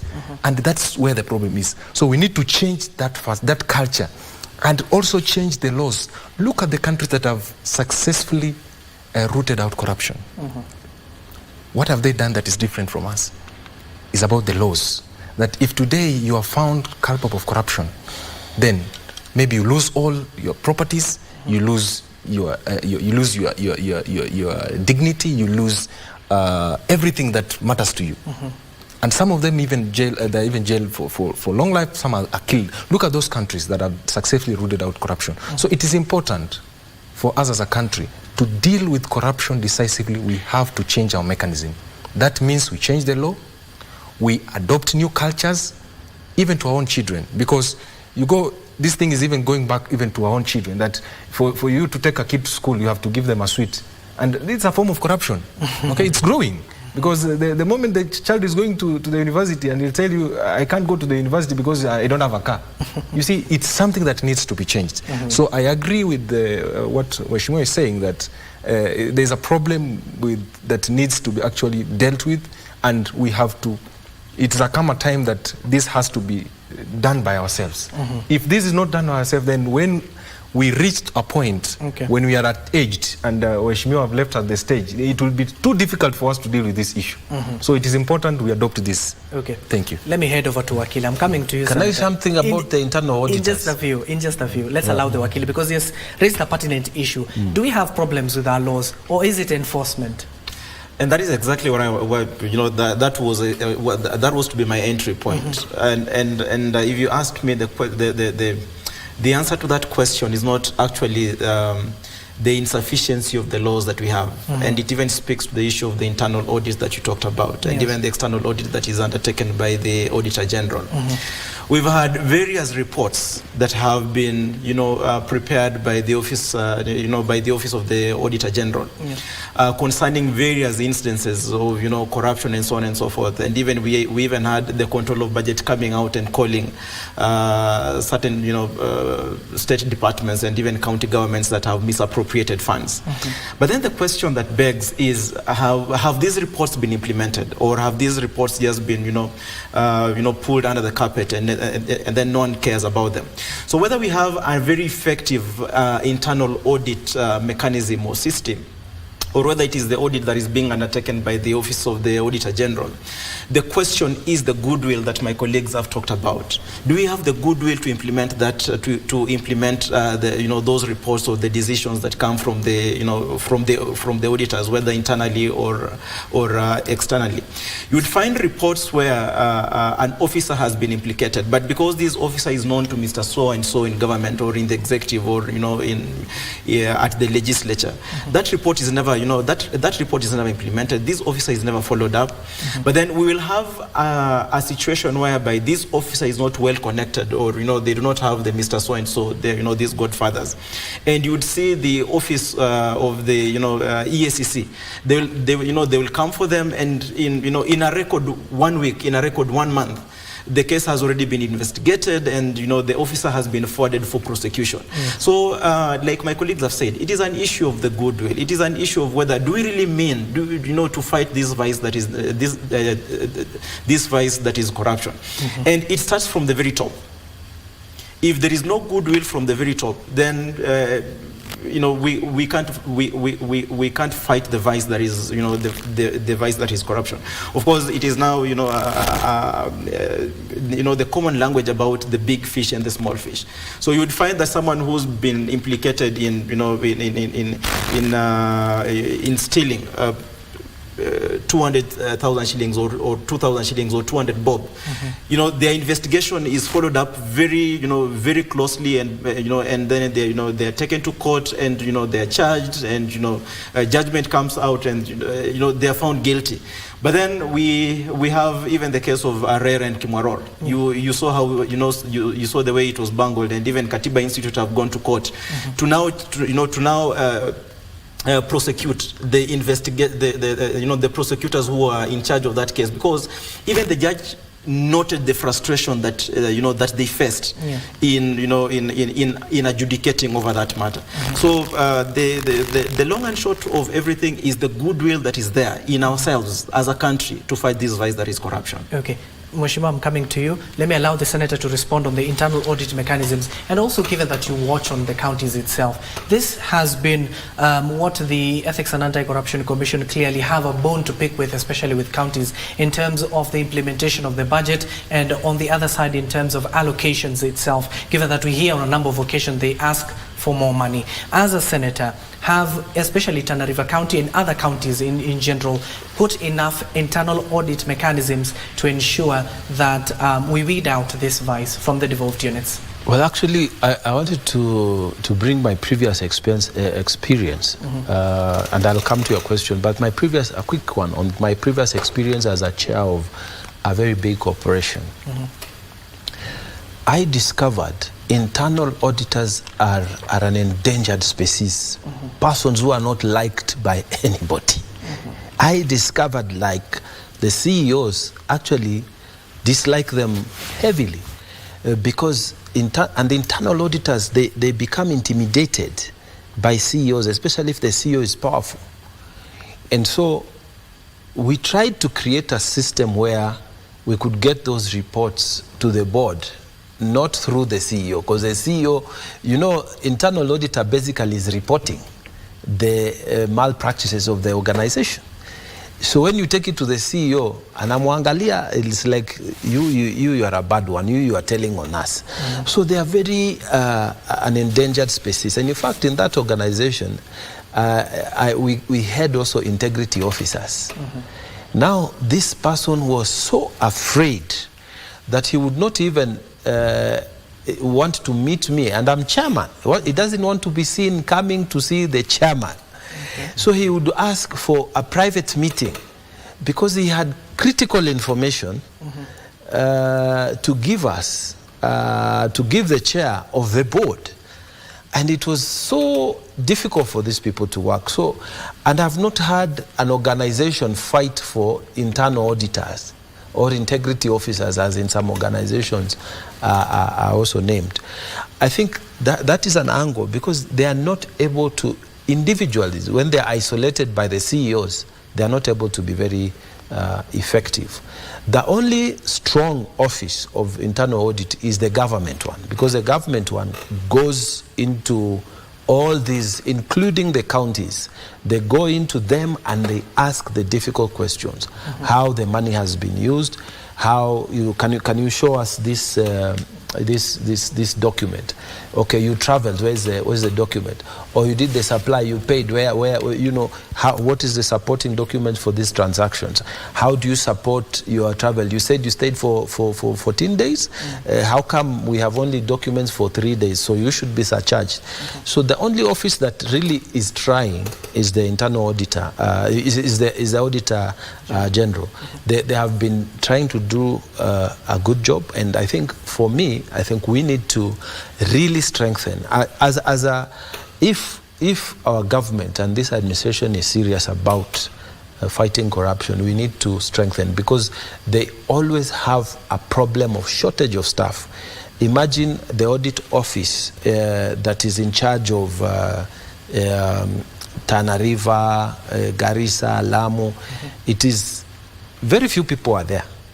So if they are doing this county, they are doing another county, they are doing another county, you know, there's shortage of staff. So I think in terms of dealing with the nitty-gritties, we need to actually do something about empowering them by increasing their numbers in employment. We do have a sound clip of the president himself ensuring that he will combat this issue. We also have a sound clip of Chief Justice Martha Koome, as my senior producer, that is Zipporah, is preparing that particular bit. Let me head over to Mheshimiwa. Mheshimiwa, talking about empowering these independent institutions that are combating this vice. In terms of strengthening those independent institutions, what more can be done? As a legislator yourself, what more can be done to ensure that these independent institutions are empowered to the extent they tackle this issue fully? You see, if one of the things we need to ask ourselves, let me start by now what you give us. Let's say, for example, the judiciary has 85 cases, only 2 are done, and it's within now the judiciary, where everything is theirs to do better, to have a better example to the others. But you see, it's only 2 cases they've been able to do. How many people have gotten their problems and are chucked out, 2 only, versus 71 staffs? What do we do in our country when we know there's a crisis in an institution? The first person we chuck out will be the CEO, will be others. You have left every person who has held the pen to start that paper to where it reached. And that person in between, what Mheshimiwa is saying. So before you come to your internal auditor, where he will be harassed by every senior team of management when they are bringing in their documents, they don't want to bring them, because they are the ones to present the documents for the internal auditor, not to take them anywhere. And I don't know why we fear our internal auditors. They help us to ensure by the time the external auditor is coming in, you have cleaned most of the things. And if now there's a query that is so tough, then that one they will have to just tell you, and this one has to go, and you'll see how to manage it. But the rest, they will clean the document for you. So I don't think they need to be feared. We need to just empower institutions to appreciate. Especially in internal auditing, we'll always find ourselves in the challenges which now comes to EACC, small mismanagement challenges, and where we just, and those ones are issues. The other thing we have to have is all of us to have goodwill, that we are not vilifying and killing the institution, but even EACC, when you're coming in, first of all, and that's what the law tells you, you must relook at all the issues first. And so if there are issues, because you must empower these institutions. By the way, EACC is supposed to empower. You come in first to empower. If there are weak structures in terms of how their financial structures is, your work is first to empower. And one thing we have never gone to court is to ask whether one of these institutions empowered and then they were unable to follow through. But at the same time, we have to empower that EACC so that it is able to empower these other institutions. So it's not that in Kenya we love taking you to court. There are many steps, and EACC can also recommend. Not recommend wrongly, but recommend rightfully, because I'll tell you, and this is my counsel at that time, you read a letter from EACC and you're wondering, okay, so what are we supposed to do? Because they've even taken it into the worst. And you're like, surely, can we work like this? So I'll tell them, don't come. First thing Kenyans, all of us must learn. Don't enter into an institution and have this idea of protecting. Work, let your institution thrive by you doing rightfully to every organ that you were given. You will find yourselves doing the good, and everyone will start wondering and start fearing, let me change. Because if this is how it is, let me just change to work, because you are advising. But then the other thing we must be asking ourselves is that after we have talked about EACC, then we have come to the courts, then we've come now to our Auditor General. The challenge we face between this is time and how we audit. Because now we have we are in which year, you'll find what we are auditing, and I don't know how it will come to your Senate, and I know it is there. So you have again people who implemented, they're in the Senate and you're supposed to audit them. Okay. They were Conflict governors. of serious interest They is used there. to be governors. And you wonder, how are we going? So we have to rethink in all that, because everyone will fear there's nothing you'll do. I am there. I am controlling the audit, even me myself, without you even knowing. So it is very serious conflict of interest. Okay, Mheshimiwa. Yeah. Now, given even the SEC itself, given that it's not here to defend itself, it has issued circulars, it has issued recommendations, with the latest one issuing to the counties to implement internal audit mechanisms so as to protect the funds itself, even for the national government itself, to the legislative arm. And by the way, I want to really appreciate the chair now. Yes. By the way, he has a different way of how he have realized our challenges, and I will tell you, he is really trying to rebuild. We are running out of time. Let's get to hear from the Chief Justice, who is the head of the Judicial Service Commission, at the footsteps of the Supreme Court of Kenya earlier this week. A judge from office, the provisions are specified in the Constitution. He might have received reports because we have the various machineries and agencies that are charged with the responsibility of collecting information. And we would like to engage him so that he can give us that information. We are ready to receive it, even if it comes earlier than Thursday, because that's what we do. Our offices are open to receive. Even after hours, you can file online to allow the judges and judicial officers to engage with the matters objectively and deal with those matters according to the evidence and according to the law. And if somebody is dissatisfied, to follow the appeal mechanism. We have heard from the President of the Supreme Court. We'll also get from His Excellency President William Ruto, who spoke yesterday in Nani in just a few. But let me get the reaction as well as from Honorable Masaki. We start off with you in terms of his... But before we touch on that, let's get to hear from the President yesterday in Nandi. Mimi nimekubali yale Madam Chief Justice alisema kwamba tukutane. Mimi nimekubali kama rais ya kwamba niko tayari kukutana na viongozi wa mahakama, kukutana na viongozi wa legislature na sisi kama executive, ili tuondoe mambo ya ufisadi na mambo yale mengine ambayo yanakwamisha maendeleo ya taifa letu la Kenya. Now you have heard from the extension of the judiciary and the executive. Given that, ladies and gentlemen, we only have 2 minutes. Let me allow you each one each at least. I will steal a few minutes from my colleague, that is Nancy Okwari, who's already in the studio for the Tamrini session. Let me start with the Honorable Masaki.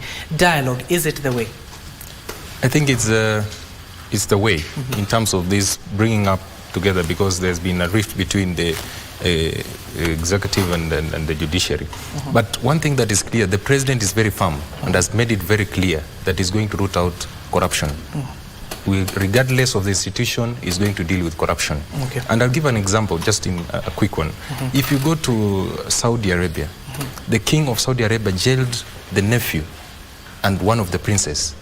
That was the first step, that there were mechanisms that were involved, that if you have to deal with this issue, then you leave no stone unturned.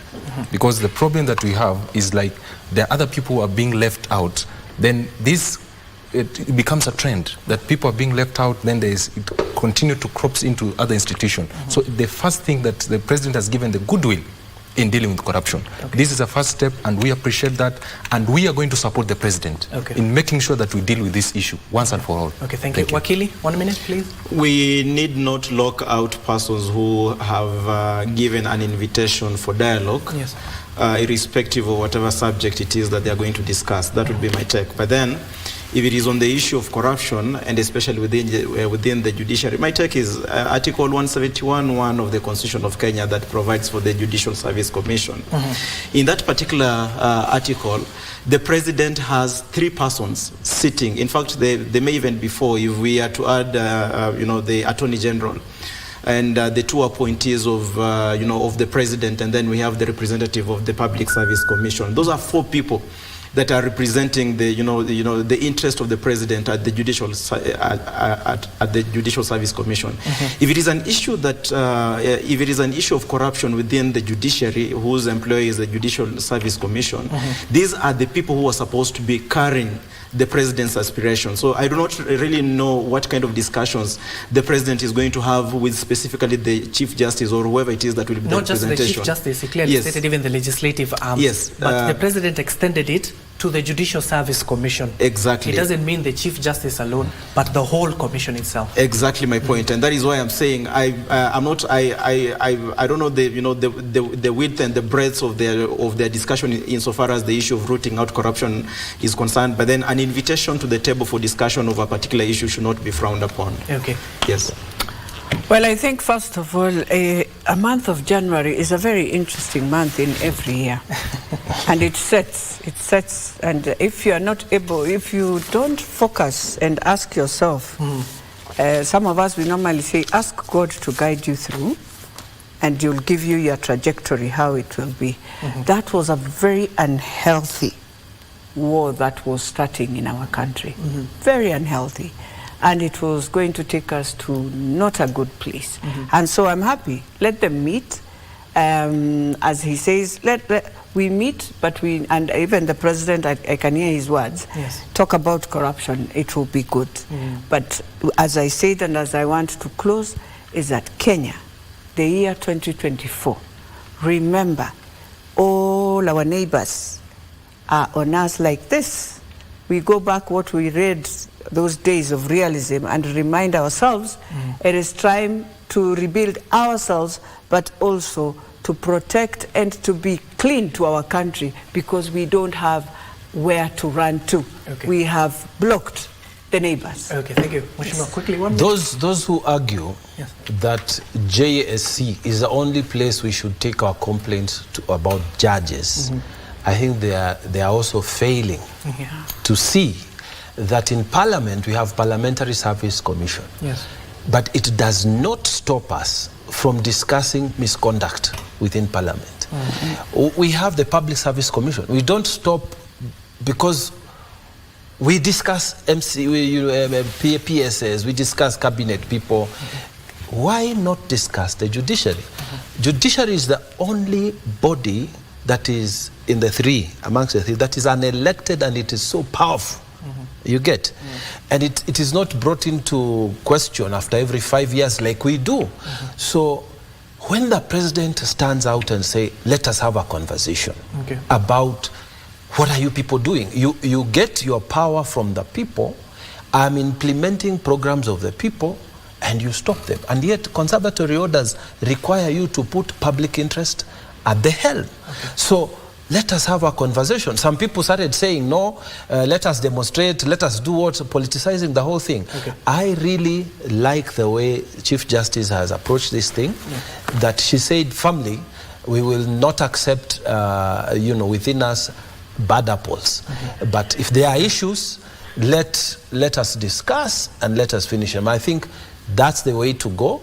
And that's the way the country will be built. And after this conversation, the judiciary will be a better place to work. Okay, thank you so much. And of course, in terms of accountability, you even heard the Chief Justice talking about the SOJA report. They normally release it every year. That disciplinary actions, that even some of the cases that I was talking of, it came from the SOJA report that they annually bring forth so that for the purposes of accountability. Thank you so much. That is the Senator Honorable Danson Mungatana from Tana River. Mheshimiwa Beatrice Elachi, thank you for joining us. Member of Parliament for Dagoretti. Wakili Ashia Biko, an advocate of the High Court, thank you. And of course, finally, that is Honorable Samuel Masaki, a national youth leader of the UDA party. Ladies and gentlemen, thank you for making time for us this afternoon. We've taken a little bit of time from my colleague, and that marks the end of our program on NewsCheck. Do join us next week, same time, same place, in terms of course, bringing you unwavered and unfiltered conversation in what is ailing, and of course the possible solutions to the current affairs or the current status of our country. My name is Abdiaziz Hashim, and my co-anchor has been Anne Wangeshi. Good afternoon.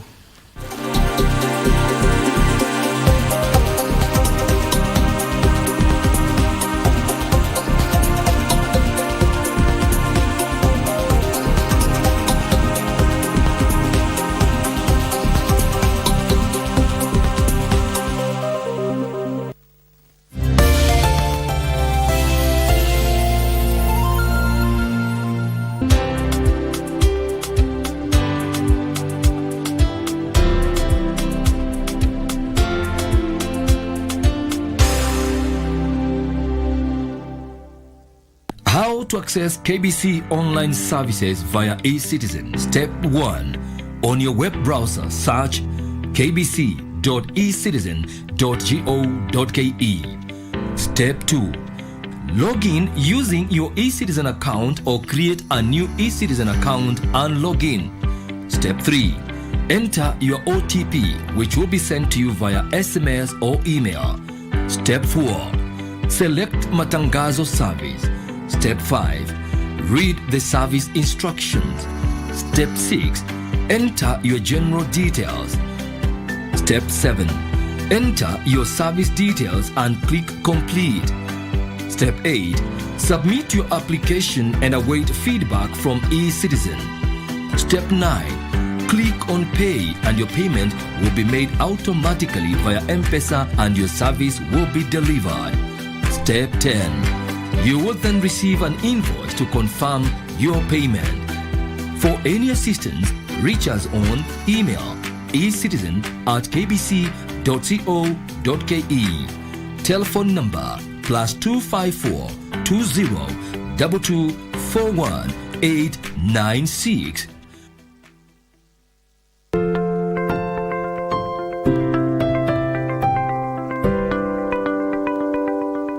In a world filled with uncertainty, there is one thing we can always count on: the power of compassion and generosity. Every day, families in Kenya face unimaginable challenges and hardships. They struggle to put food on the table, provide shelter for their loved ones, and access basic health care. But today, you have the power to make a difference. By just contributing 1 shilling and 50 cents from your airtime, your generosity can provide access to sanitary pads, nutritious food, clean water, education, and life-saving medical care to those who need it most. To support this cause, please tune in to your favorite radio station under the KBC umbrella for step-by-step instructions on how to subscribe. KBC Helping Hands. Together, we can make a difference and bring hope to those in need.